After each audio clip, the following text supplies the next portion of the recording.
Gempa bermagnitudo 5,8 guncang Pulau Dewata, Bali. Getaran gempa terasa hingga beberapa daerah di Jawa Timur.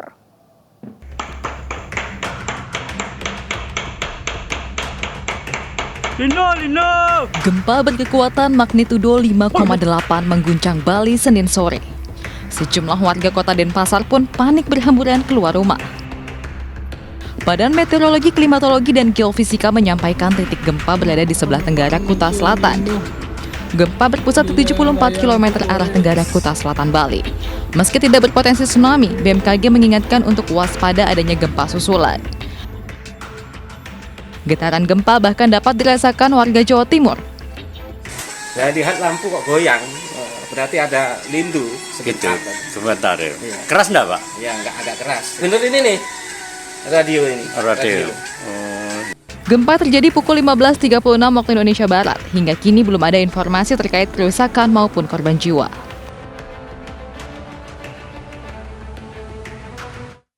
Mahasiswa Universitas Lampung menabur bunga di depan rektorat sebagai bentuk keprihatinan atas tertangkapnya Rektor Unila. Sementara itu KPK menggeledah gedung Rektorat Unila guna mencari bukti-bukti korupsi.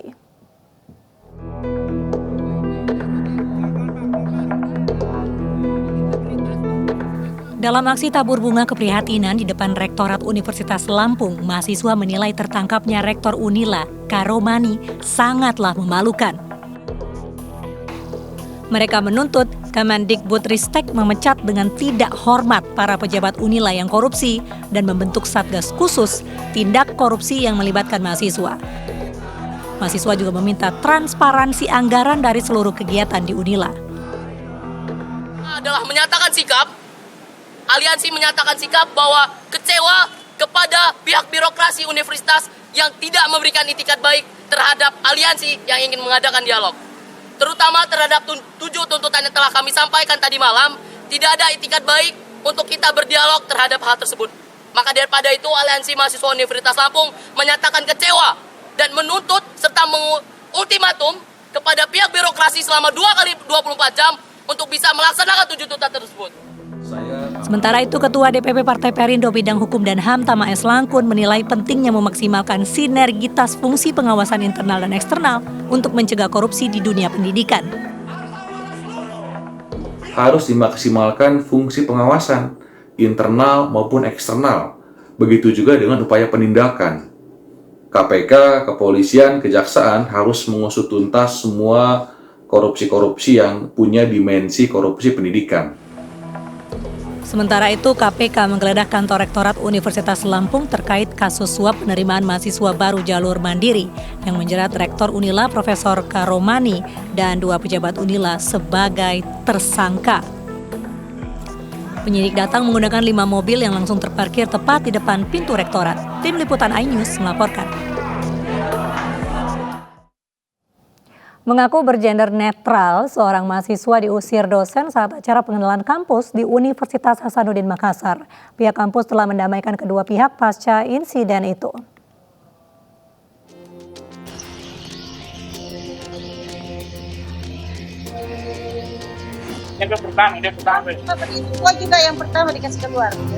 Penggalan video berdurasi 52 detik ini memperlihatkan detik-detik seorang mahasiswa dari Fakultas Hukum diusir oleh seorang dosen lantaran mengaku netral gender saat mengikuti kegiatan pengenalan kampus di Fakultas Hukum Universitas Hasanuddin Makassar. Kejadian berawal saat 2 dosen bertanya kepada mahasiswa tentang jenis kelaminnya. Tidak keduanya. Di tengah-tengah, makanya gender netral, Pak. Tidak ada netral, kau gender netral sendiri tuh. Karena saya mengidentifikasi diri seperti itu, Pak. Namun mahasiswa tersebut menjawab jika dirinya berstatus netral gender, meski di dalam KTP dan kartu mahasiswanya berjenis kelamin laki-laki. Sang dosen langsung mengambil mic dan meminta kepada panitia agar mahasiswa tersebut dikeluarkan dari dalam ruangan. Insiden tersebut viral setelah sang mahasiswa mengunggah video tersebut di akun media sosialnya. Menanggapi hal tersebut, pihak kampus menyatakan telah mendamaikan kedua pihak. Kita case close, sudah damai, kita sudah settle down. Kami ini pendidik ya, jadi kalau ada kesalahan, ayo kita cari solusi seperti apa, sehingga mohon dipahami bahwa semua pihak telah duduk sama-sama dan telah menyelesaikan. Kita mulai ya. Assalamualaikum warahmatullahi wabarakatuh. Sementara oknum dosen telah diberikan teguran agar tidak memperlakukan mahasiswa di luar dari kode etik. Dari Makassar, Sulawesi Selatan, Yoel Yusfin melaporkan. Diduga menghina kiai dan pesantren, massa solidaritas santri menggugat berunjuk rasa di depan gedung DPP P3 Jakarta Pusat. Dalam aksinya, massa mengecam pernyataan terkait amplop kiai.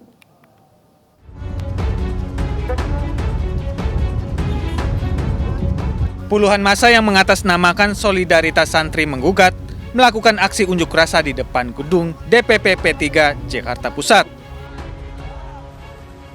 Dalam aksinya, massa membentangkan spanduk di pagar gedung DPP P3 serta membawa poster tuntutan dan kecaman. Aksi unjuk rasa ini dilakukan untuk memberikan ultimatum terhadap Suharso Mono Arfa yang diduga melakukan penghinaan kepada kiai dan pesantren.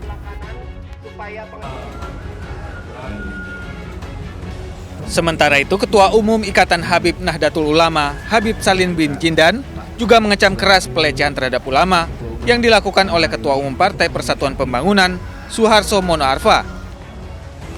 Bahkan, Habib Salim bin Jindan meminta Ketua Umum P3 sekaligus Menteri Badan Perencanaan dan Pembangunan Nasional Bappenas untuk segera mengundurkan diri.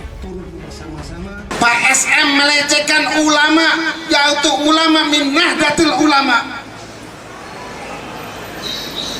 Kami mengecam keras atas pelecehan yang dilakukan oleh Ketum P3 Bapak Suharso Mono Arfa, dan saya minta seluruhnya pecinta Nahdlatul Ulama, pecinta ulama, pecinta habaib mulai detik ini jangan dukung Suharso Mono Arfa dan sekaligus minta dipecat.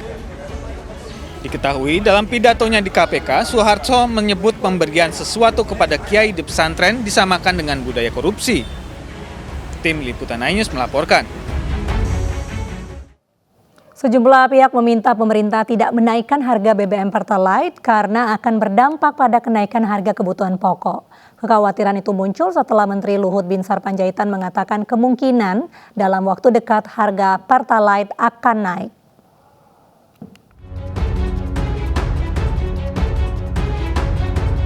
Pemerintah memberi sinyal akan menaikkan BBM jenis Pertalite dalam waktu dekat. Sinyal diberikan Menteri Koordinator Bidang Kemaritiman dan Investasi Luhut Binsar Panjaitan pekan kemarin. Alasan Menteri Luhut, harga minyak mentah dunia melambung karena perang Rusia-Ukraina. Hal ini membuat belanja subsidi energi pemerintah membengkak. Tapi sejauh ini, pemerintah masih menggodok kenaikan harga Pertalite. Sejumlah pihak meminta pemerintah menunda kenaikan Pertalite karena ekonomi Indonesia baru pulih dan inflasi sedang tinggi. Pasalnya, kenaikan harga BBM subsidi seperti Pertalite dan solar kerap diikuti naiknya harga kebutuhan pokok yang akan memukul perekonomian masyarakat menengah ke bawah.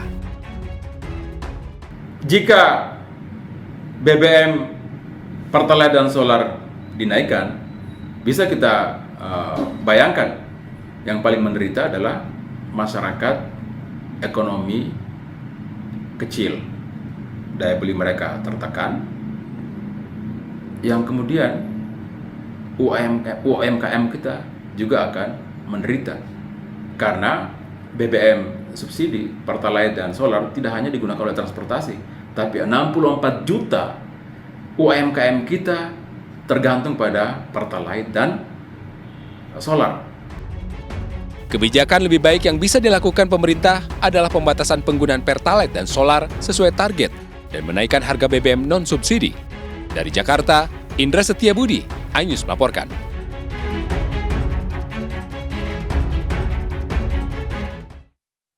Video rekaman aksi sejumlah remaja SCBD alias Sudirman Citayam Bojonggede Depok yang berjoget heboh dengan gerakan erotis di kawasan Stasiun Sudirman Duku Atas Jakarta menggemparkan jagat dunia maya. Wakil Gubernur DKI Jakarta Ahmad Riza Patria mengecam dan mengancam akan melakukan penertiban lantaran kegiatan itu dianggap telah melanggar etika dan bisa menimbulkan sanksi moral.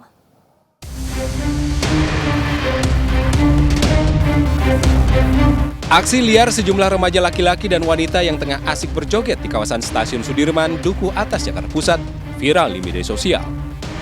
Selain memperagakan gerakan erotis yang bisa membangkitkan syahwat pria, dalam video berdurasi 31 detik tersebut juga terlihat salah satu gadis belia yang mengenakan pakaian cukup terbuka. Aksi para remaja SCBD tersebut mendapat komentar pedas dari para netizen.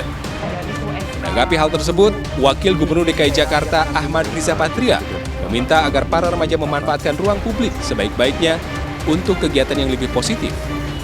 Selain melanggar etika, aksi tak senonoh tersebut juga rentan menimbulkan sanksi moral di masyarakat. Akan ada penertiban? Iya, itu nanti tentu selain ada sanksi moral, nanti petugas akan membantu menertibkan itu. Agar aksi negatif tersebut tak berkelanjutan, Wagub akan segera memerintahkan jajarannya untuk melakukan penertiban di lokasi, termasuk ruang terbuka lainnya di ibu kota. Dari Jakarta Pusat, Rani Sanjaya melaporkan.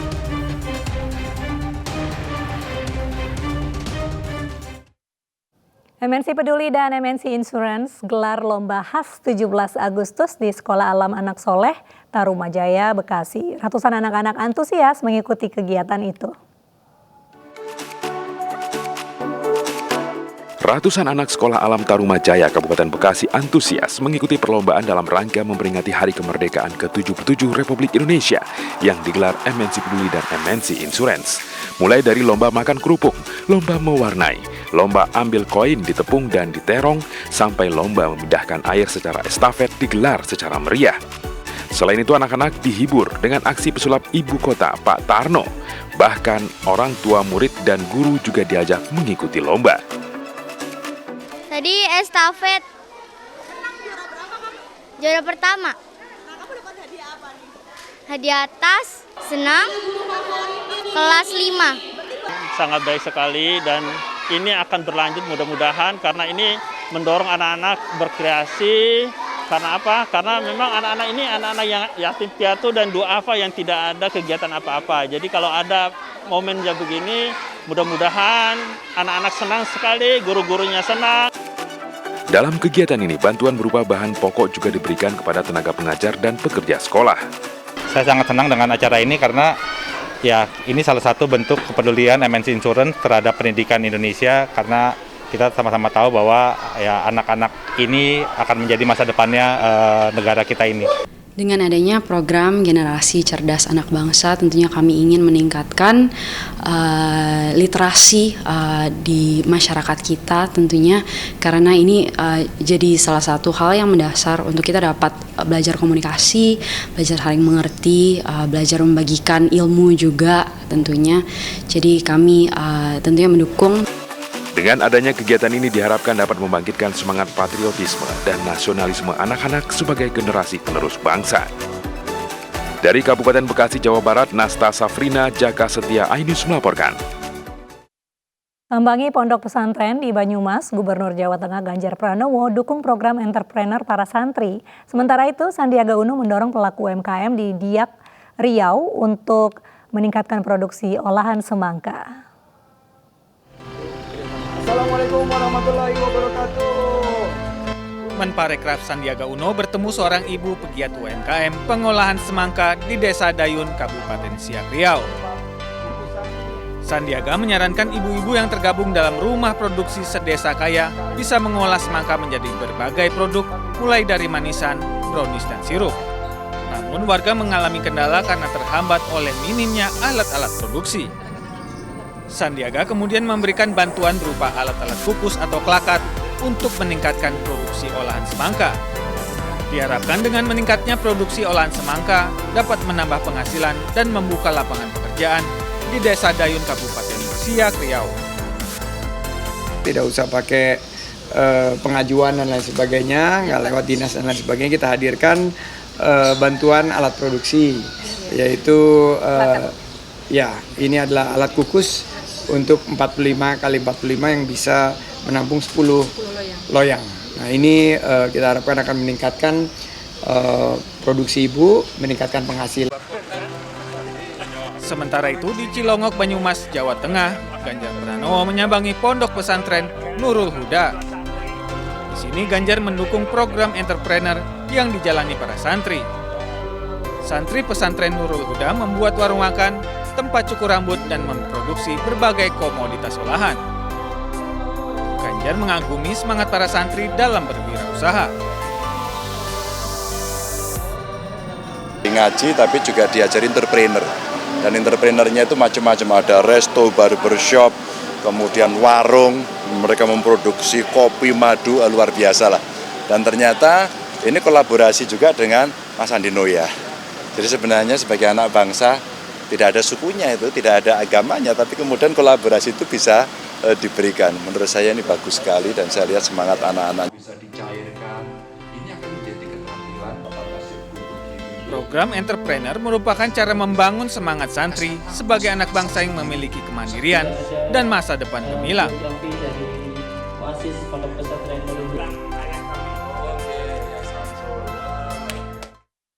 Kementerian Koperasi dan UKM terus menggenjot peningkatan wirausahawan baru tanah air dalam mendukung Indonesia menjadi 4 besar negara dengan ekonomi terbesar di dunia. Salah satunya dengan menggandeng sejumlah universitas untuk mencetak wirausaha baru sebagai jendela menuju pasar global.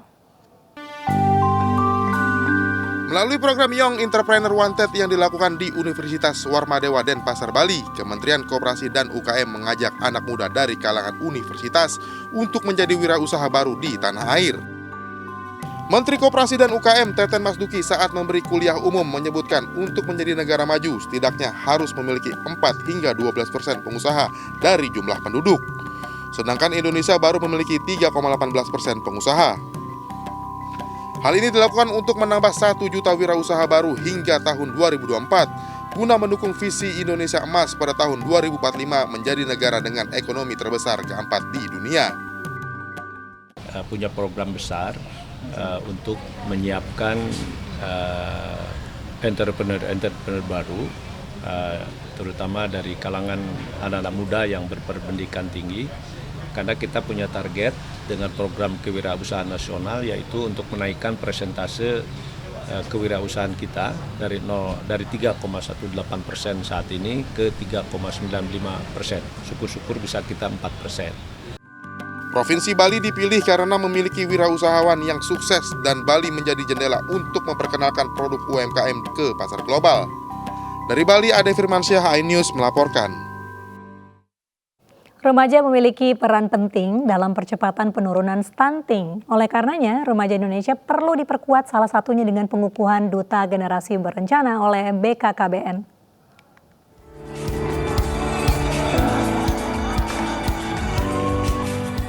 Malam puncak apresiasi Duta Genre Indonesia dan Jambore Ajang Kreativitas yang digelar Badan Kependudukan Keluarga Berencana Nasional BKKBN di Hotel The Ridge, Yogyakarta Minggu malam. Acara ini diikuti perwakilan remaja dari 34 provinsi di Indonesia sebagai Duta Generasi Berencana atau Genre Indonesia. Duta Genre Indonesia 2022 kategori Putra dan Putri dijuarai oleh Provinsi Bali dan Riau. Acara ini merupakan agenda tahunan yang sempat absen 2 tahun akibat pandemi COVID-19. Duta Genre Indonesia juga merupakan kampanye bagi remaja untuk tidak menikah dini. Selain itu, mereka juga sebagai contoh untuk menyiapkan diri sebagai remaja yang kreatif dan inovatif dalam membangun keluarga masa depan Indonesia. Kawin dini itu membuat kematian ibu tinggi, kematian bayi tinggi, kemudian stunting tinggi. Sekarang ini stunting kita masih 24%. Bapak Presiden menugaskan, Pak Presiden Jokowi menugaskan supaya tahun ini turun 3%. Mudah-mudahan akhir tahun 2022 ini menjadi 21 dari 24. Nah, oleh karena itu kawin mudanya harus dicegah, jangan terlalu muda, tapi juga jangan terlalu tua. Kalau lebih dari 35 tahun ya nggak bagus juga aja. Kalau jomblo ya jangan lama-lama. Acara ini juga dihadiri Gubernur DIY Sri Sultan Hamengkubuwono ke-10, Gubernur Jawa Tengah Ganjar Pranowo, Menteri PPPA I Gusti Ayu Bintang Darmawati yang dikukuhkan sebagai Bunda Genre Indonesia. Dari Daerah Istimewa Yogyakarta, Gunanto Farhan, iNews melaporkan. Tugas militer tak menghalangi pasukan TNI membantu warga sipil, salah satunya membangun jalan yang sangat penting bagi aktivitas warga. Jalan sepanjang hampir 1 km penghubung Desa Mekar Baru, Tangerang, Banten, rampung dikerjakan prajurit TNI. Jalan yang semula rusak kini sudah bisa dilalui warga. Tugas TNI ini bagian program TMMD atau TNI Manunggal Membangun Desa.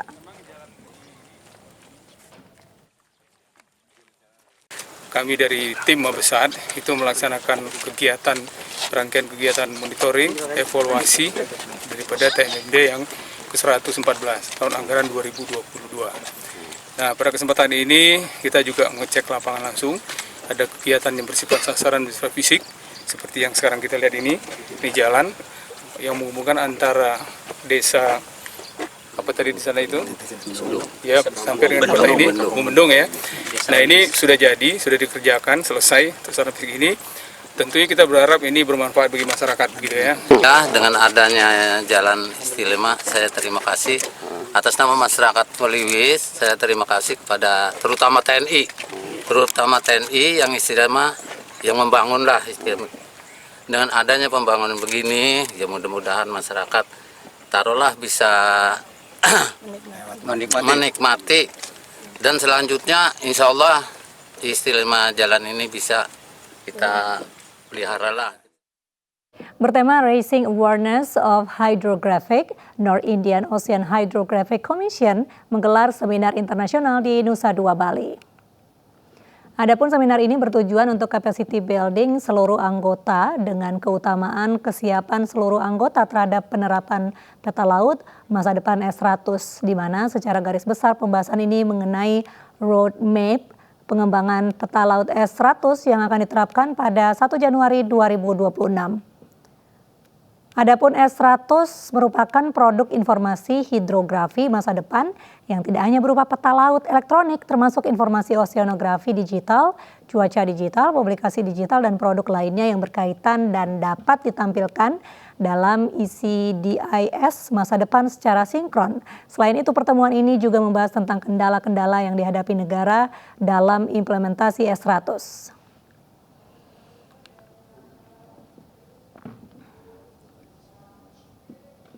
Persib Bandung secara resmi memperkenalkan Louis Milla sebagai pelatih baru. Informasinya sesaat lagi.